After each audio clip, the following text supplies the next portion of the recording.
বাঁকুড়া জেলার জয়পুরের রাজক গ্রামের রাহা জমিদার বাড়ি।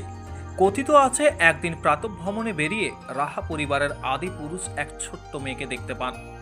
তাকে বাড়িতে নিয়ে আসতেই হঠাৎ অদৃশ্য হয়ে যান সেই শিশু। পরে স্বপ্নাদেশে জানা যায় দেবী দুর্গা স্বয়ং এসেছিলেন ছদ্মবেশে।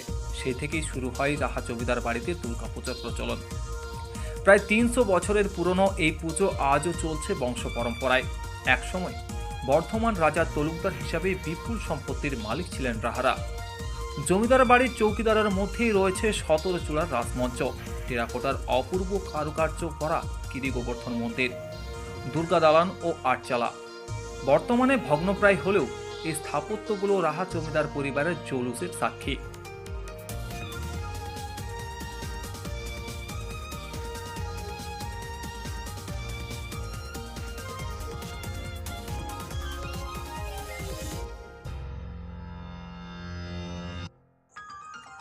এখন আর জমিদারি নেই, নেই সেই প্রাচীন জৌলুসও।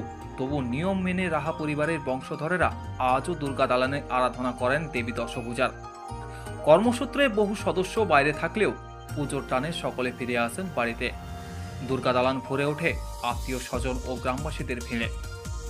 প্রাচীন ঐতিহ্যকে অটুট রেখে দেবী দুর্গার আরাধনা আজও রাহা জমিদার বাড়িকে বাঁচিয়ে রেখেছে ইতিহাসের পৃষ্ঠায়।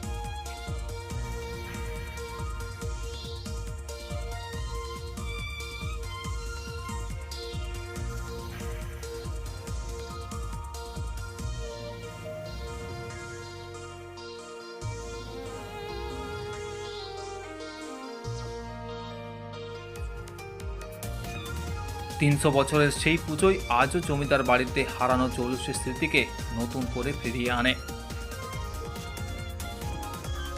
বাঁকুড়ার জয়পুর থেকে তন্ময় পাত্রের রিপোর্ট, সংবাদ বাংলা 24x7।